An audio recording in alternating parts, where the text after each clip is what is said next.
Hello, it's Agata, And this is Raul. and this is Sci-why. Welcome in another episode that we're recording after a very short 1 week break. That was kind of my fault, or the fault of my health state, because the flu, or maybe not flu, but some viruses got to me. Yes, you got something. Yeah, made me not that good of a speaker. But we will not ask for forgiveness like other, podcasters or YouTubers do that almost with tear in their eyes beg for forgiveness for not posting stuff. Life happens, so this is it, and we carry I'm on. pretty sure that you survived 1 week without us. Yeah, probably. So let's get to today's episode. I don't know what we're going to talk about actually, so...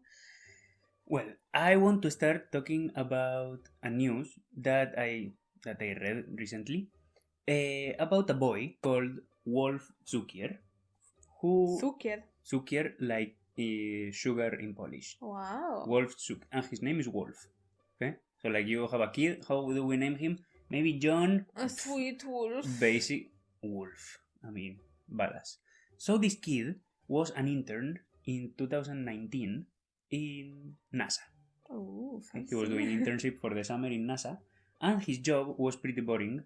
It was to check images that had been taken by the TESS telescope that basically searches for new planets outside the solar system. For the aliens. Yeah. And on his third day, third as in 1, 2, 3, he noticed that it was a strange pattern of light curves in a star in the galaxy, in the constellation of Pictor. Okay. And this is a very interesting system because it's a binary system, meaning that it has two stars orbiting each other. Okay, twin stars. And there was a strange pattern of light in those stars. And turned out that that can be the sign of a planet. He was like, maybe this is a new planet. So then he went, checked more data with his supervisor, and turned out that, boom, he was right. It is a planet of the size of Saturn that, it's orbiting these two stars. Saturn is quite big, right? Yeah, Saturn is huge. So they needed an intern. They needed someone to find a to planet just notice. This size. Maybe that's why he found it so quickly, because it's pretty big. No, maybe. Turns out that you don't get to name the planets you discover anymore. What? Yeah. That now so you discover a much. planet and you are not like, oh, I will name it, I will put it my name. It doesn't work like that anymore. So the planet is not called Cukier? His brother suggested to call it Wolftopia, Oh, which is badass name. Yeah, but if I were an alien living in that planet, I would prefer it to be called Wolftopia than 502 million points. Well, B. You're not mistaken, because the official name of the planet is TOI 1338b. Toy. Is TOI 1338b. That's so ridiculous. However, I will call it Wolftopia because Wolftopia forever. But hashtag Wolftopia forever. Stupid NASA. Yeah, it's ridiculous. So turns out that Wolftopia, who will remember that? This planet is likely extremely hot, and it doesn't have a solid surface under the atmosphere. It is I hate planets like that. It is 1,300 light years away from Earth. A bit far. It is really far, meaning that if you traveled at the speed of light, it would take you 1,300 years to get there. Maybe in the future we will get Which is also like, this planet is not how it is right now. We are seeing how this planet was more than 1,000 years. So maybe now there are like some gas aliens floating around that. Well, I don't know. It's been a really long time. Anyway, it's really far from the Earth. Very, very far. And this is how it looks like. I'm being shown the pictures and it's super pretty. It's beautiful, eh? Yeah, it's like... It's really, really cool. Like a cool rock. Like it's... I don't know. It's like marble. Yeah. With this waves and impressionist shades. painting Yeah, it's with really cool. some pink and orange and a bit of blue. So Nice. this news, Wolftopia doesn't look really much like Wolftopia. It looks more like Gaytopia. the sugar the sugar planet. More like it. It looks like candy in the Yeah. It looks like candy orbiting two stars. But it definitely this doesn't article, look like Toy. This article made me think, how do they know how far planets are? Because this planet is really fucking far. It's very, very far. And they were like quite like detailed on how far. It's like yeah, you know, not like around 1,000. Around some no, exactly this much. Okay. So turns out that I was thinking how far they know that the Earth is from the Sun, because that was the first distance that was measured in the space. So everything started when... If I may, I don't even know how far I am from the door right now. So. Oh, like, I don't know, 2 meters? Like, 2, 3 meters. Yeah, or so. No, more like 3. I don't know. It doesn't matter. The point here is that everything started when scientists were really concerned to know how far we are from the Sun. Because either the Sun is really close, but is very small, or is really big, but we are really far. Okay. So they didn't know which one was. Likely the second. Okay. There is an astronomical event that is very interesting, that is the orbiting of Venus around the Sun. Okay. This orbiting is called transit. And in a transit, Venus is seen from the Earth like a very, very small dot crossing in front of the Sun. Okay. Like an eclipse. But small. Okay. But small. Because, well, Venus is more than 3 times bigger than the Moon, but is seen much smaller because it's also farther from us, right? Okay. So the transits of Venus, they are really, really rare and very difficult to predict because they occur in a pattern of about 243 years. Ooh. Okay? And they come in pairs. Okay? In pairs separated by 8 years. So it looks like this. Okay? Stay with me. There is one transit. Okay? And then 8 years later, another transit will occur.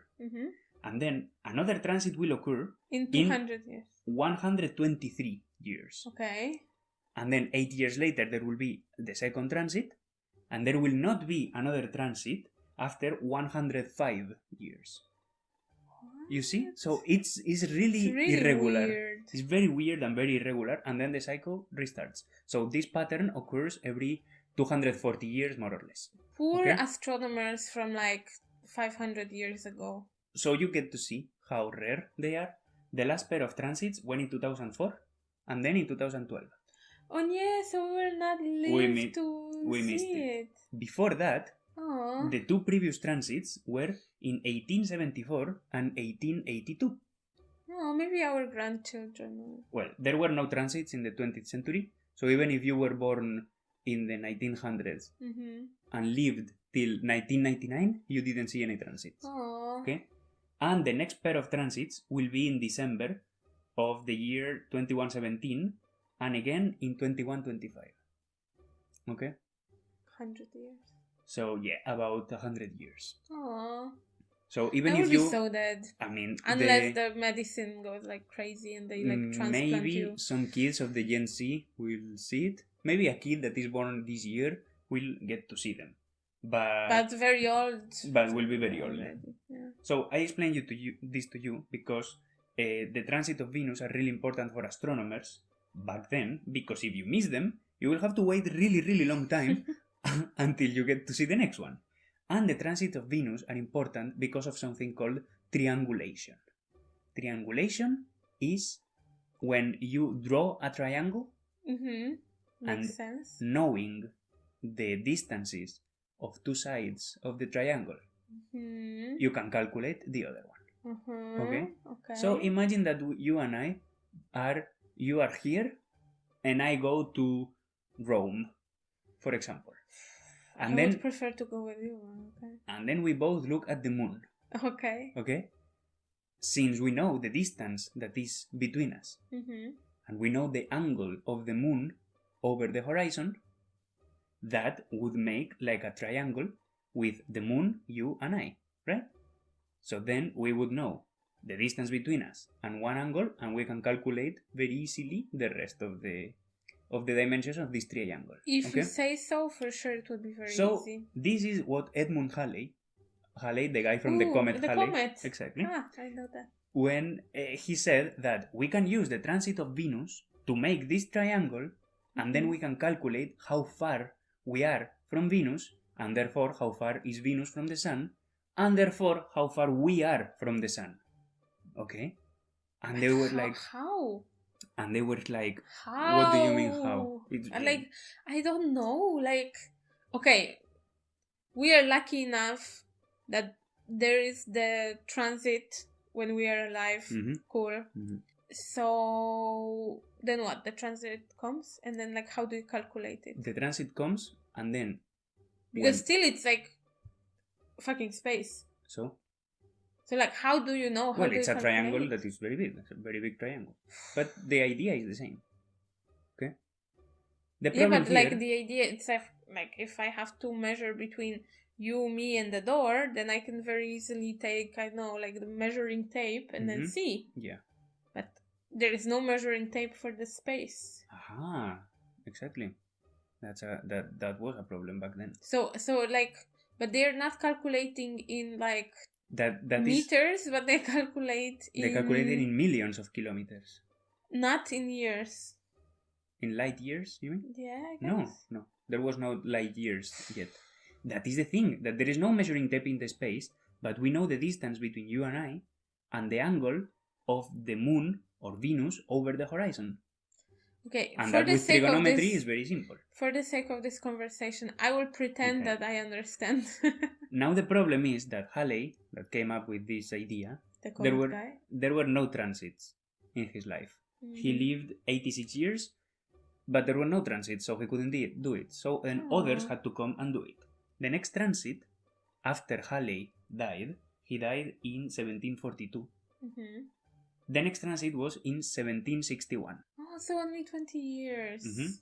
But back then, it was the 18th century, of course. So in the year 1761, the scientific community was ready. They were ready to do what they had to, and it is recorded to be the first scientific international effort, and scientists from everywhere around the world joined to see the transit, because it is really important to see how far is the Earth from the Sun, right? Cool. They could feel like community. What they figured was that the more scientists joined to observe the transit, the easier would be that at least one of them took the correct data. Probably. Right? So... Probably there were plenty that had it wrong. Scientists were mobilized to over 100 locations around the world. Locations including Siberia, Wisconsin, China, South Africa, Indonesia. Okay. Wisconsin. So, let's say France sent 32 observers. England sent 18, and other scientists joined independently from Sweden, Russia, Italy, Germany, Ireland. Okay? Anyone from Spain or from Poland? There were from Spain. But the point here is that... So no Poland, thank you. Well, Poland back then didn't exist, probably, no? I'm not very strong in history, but wasn't Poland like part of Germany at some point? In the 18th century? But they were still Polish. Well, przepraszam. So, the funny thing is that none of them thought to stay at home, okay? What would make sense is that the Russian scientists would go to Siberia. The Chinese scientists would observe it from China, okay? The English would observe it from England. No. Because why would you? Instead, what they did Why would you if the Society of Scientists is paying for your travel expenses? Whoop whoop, sounds like a party. The Irish went to Work Siberia. hard, play hard. The French went to South Africa. The Germans went to India. And the other way around. The Chinese would come to Germany. Things like that. Who went to Wisconsin? So there was an international chaos of traveling scientists with the complication of passports and foreign languages, and that they were not prepared for the local conditions that would receive them. How come that scientists are so smart but at the same time so stupid? Especially when this was not very stable times, and they were found with war, sickness, death, breakdown, catastrophe, like natural catastrophes. Some scientists would finally arrive to their destination to find that after so much trouble, their equipment was wet or broken or basically ruined, so they had no instruments to do the measurement because they didn't survive the trip. I have a very good example. A French guy called Jean Chap, he spent months traveling to Siberia by train, boat, and sleigh with dogs, okay? Only to see that before he get to the station, the path was closed because there were huge rivers, making it impossible. The rivers were flowing with so much water because there were unusual rain in the previous season. No one expected such thing, so no one was ready for that. So when he finally arrived to Siberia, he found that he couldn't cross the river, and the locals blamed him for having an overgrown river because they saw him pointing to the sky with weird instruments, and they were like, "Oh, it was you." So he had to run for his life before the mob hung him. Wow. So of course he couldn't do any measurement, okay? Another French guy. The good people of Siberia in the... Wolves of Siberia. Yeah. So another French guy named Guillaume Le Gentil, he left France to India 1 year ahead. Okay? He was like, let's go with margin, so in case anything happens, okay? But in the trip, he got delayed. So when the transit happened, he was on the ship with no instruments, and he had to, just observe the transit, little Venus crossing the sun from the ship, because he couldn't reach port on time. That's ridiculous. He left 1 year earlier.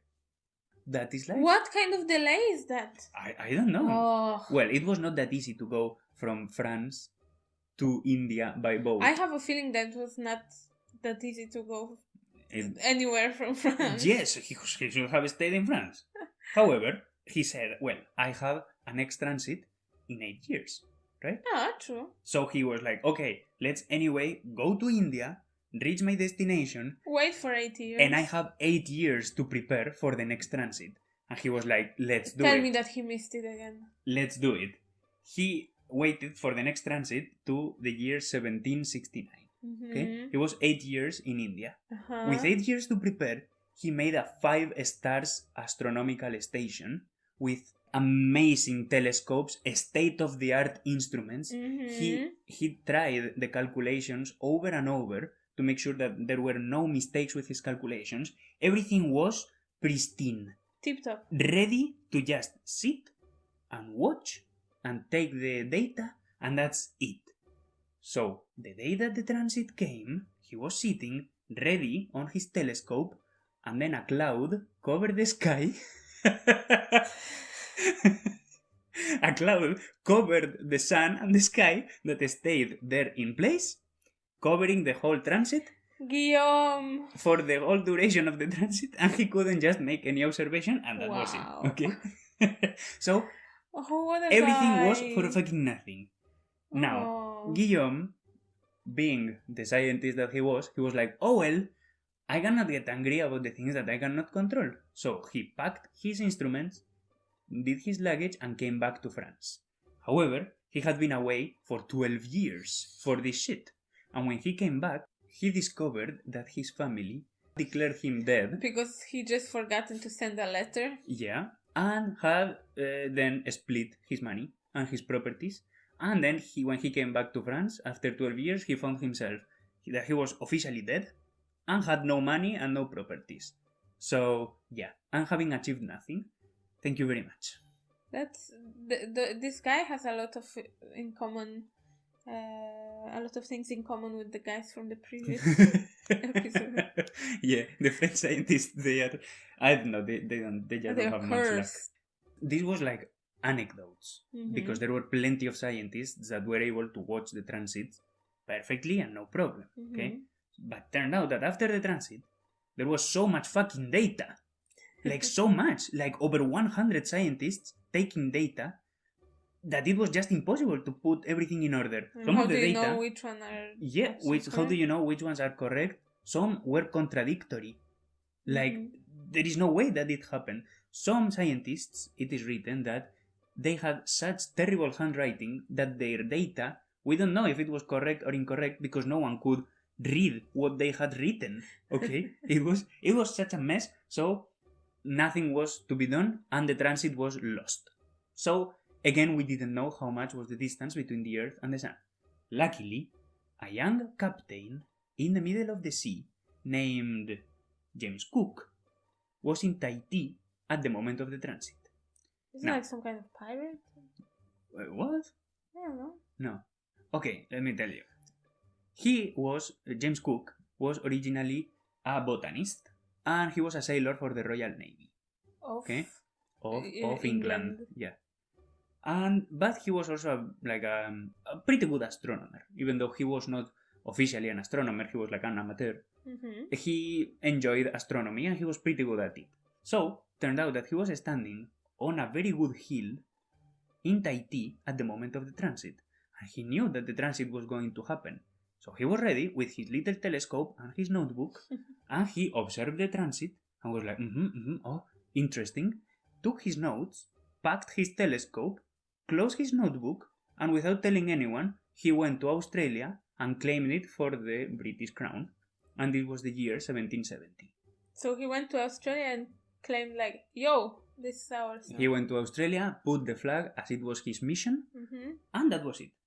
Cool. And then when he came back from Australia, years later, is when he delivered the precious notebook with the data from the transit of Venus, and he gave it to another astronomer named Joseph Lalande, who used it to calculate the distance from the Earth to the Sun.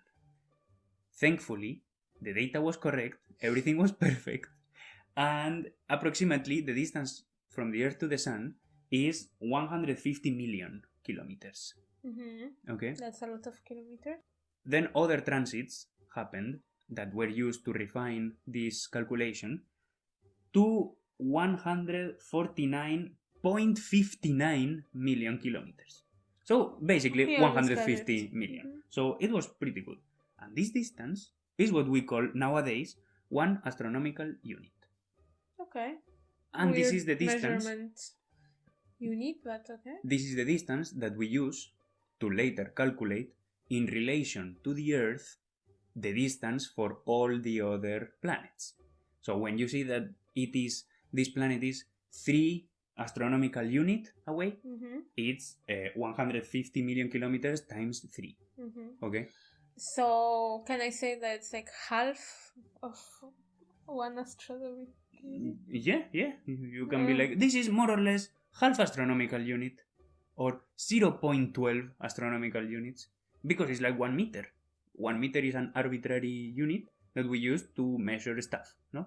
So this is like, let's say, like the meter of the space. And this is how it turned out that they used Venus to calculate how far the Earth is from the Sun. And this is the story of this week. Well, I still don't exactly get the astronomy and the measurements and like how do they calculate the kilometers, and it's just, I think it's a bit too much to me. But I very much enjoyed the story of the poor French scientists. Poor French. It's just that, I don't know, they are really bad at it. Yeah, and like this shit ton of things happen to them. Next time we have to talk about like scientists from somewhere else. Yeah, why not? I don't have a problem with that. Maybe you should search for some Polish scientists. Maybe to satisfy my I want to say patriotism, but I'm not very patriotic. But you know, it would be cool. No, but we all have this kind of feeling of undeserved pride when someone from your country did something. Undeserved. Yeah. Yeah, because like I did totally nothing. You did nothing.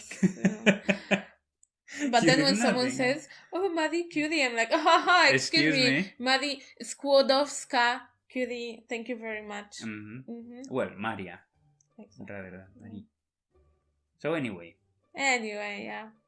This is how now we know how far are we from the Sun. Another reason to love Venus. Yes. Plus, Venus is very pretty planet. I know, it's a planet of girls. And same as now, NASA thinks that there is life on Mars and they are taking, ships to Mars and stuff.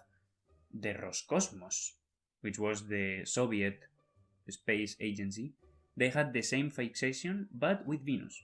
They thought that Venus was the Earth 2, let's say.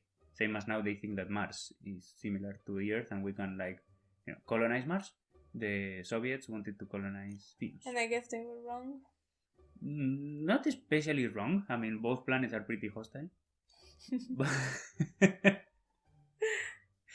But turns out that Venus is closer to the Sun, and Mars is behind the Earth, let's say. So Mars is colder and Venus is warmer. So they thought maybe a warmer planet would make more sense, But Mars looks like it's just next to Sun. Well, no, it's Mercury, Venus, the Earth, Mars. No, I mean color-wise, it's red, Well, I don't know what to It tell looks you. like it's burning. Too much time in the sun and use the sunscreen. Oh, yeah. Your color theory is on point. Okay, we're getting out of the topic. Yeah.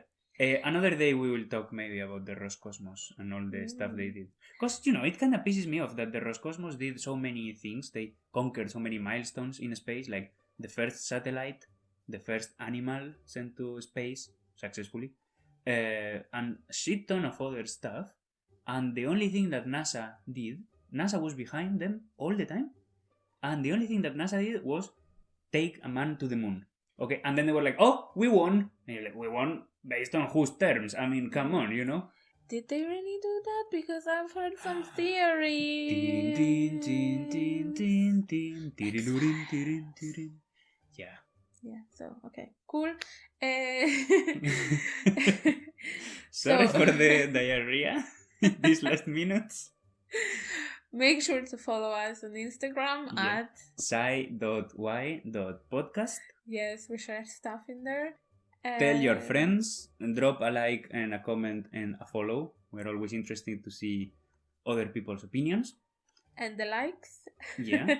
And remember that all this is for free, so we don't get anything from it. Because people sometimes they get pissed like, oh, YouTubers earn this much. We don't earn shit, okay? We do this just because, well, we don't have anything else to do, and I have a lot of knowledge that is begging to get out. And I have a lot of time to do stuff. So yeah. I'm just here. So anyway, I hope we enjoyed. I hope that you enjoyed. Tell your friends, and we will hear you next week. Yeah. And this episode is short. Yay! Finally. Bye. Dzięki Pa.